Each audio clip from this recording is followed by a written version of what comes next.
जब पशुओं को मिलेगा प्यार और मिल्को मोर पशु आहार तो दूध बहेगा, मुनाफा बढ़ेगा। मिल्को मोर पशु आहार। आपने बताया जैसे कि अफ्रीका से ये मंकी पॉक्स मतलब वहाँ से निकला ये पूरा वायरल, तो पहले बंदरों में ट्रांजिट हुआ, फिर वो ह्यूमन में कैसे आ गया, मतलब मानव में तक, हम लोग तक? ये बड़ा अच्छा सवाल है ब्रज जी। तो होता क्या, जो इसका मोड ऑफ ट्रांसमिशन आप समझना चाह रहे हो कि कैसे फैलता है। एग्जैक्टली। तो जानवरों में ऐसे, जब जानवर वहाँ पे होते हैं जंगलों में या कहीं पे होते हैं, जब ह्यूमन बींग उनके कांटेक्ट में आते हैं, या तो उनकी सलाइवा के, उनके फेसेस में, या उनके स्किन लीजन से, या उनके साथ शिकार कर रहे हैं, या फॉरेस्ट के लोग हैं जो उनको वहाँ देख रहे हैं, तो जब उनके कांटेक्ट में आते हैं, क्लोज कांटेक्ट में आते हैं, स्किन टू स्किन टच होता है या उनका फ्लूइड टच हो जाता है, तो उससे फैलता है। अच्छा, स्किन टच से भी फैल रही है? स्किन टच से ही फैलता है मैक्सिमम टाइम।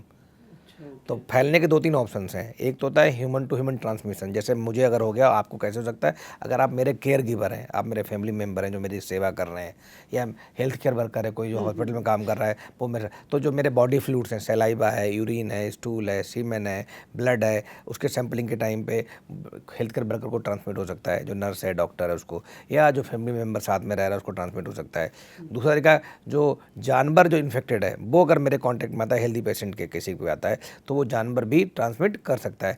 बहुत रेयर केसेस में तो नहीं, बट हाँ कॉमन के, थोड़ा सा कॉमन है कि अगर ड्रॉपलेट इन्फेक्शन भी हो सकता है। नॉर्मली कोविड में क्या था कि ड्रॉपलेट इन्फेक्शन बहुत ज़्यादा होता था, मतलब खांसते छींकने से भी बहुत तेज़ी से फैलता था। जैसे हम दोनों बैठ के बात कर रहे थे, तो मैं बोल रहा हूँ तो इतने बोलने में भी बहुत सारे ड्रॉपलेट्स बाहर निकल रहे, इसमें वायरस बाहर आता था, आपको इन्फेक्शन हो जाता था। बट इसमें थोड़ा सा कम है, बट इसमें भी चांसेस हैं कि अगर मैं बहुत क्लोज कॉन्टैक्ट में हूँ, जैसे मैं अगर और आपके पास आ जाऊँ, जब मैं बोलूँगा तो मेरे जो सलाइवा से जो बहुत सारी ड्रॉपलेट निकल के आपके पास जाएंगी, आप इसको इनहेल कर सकते हो, तो आपको भी स्मॉल पॉक्स हो सकता है।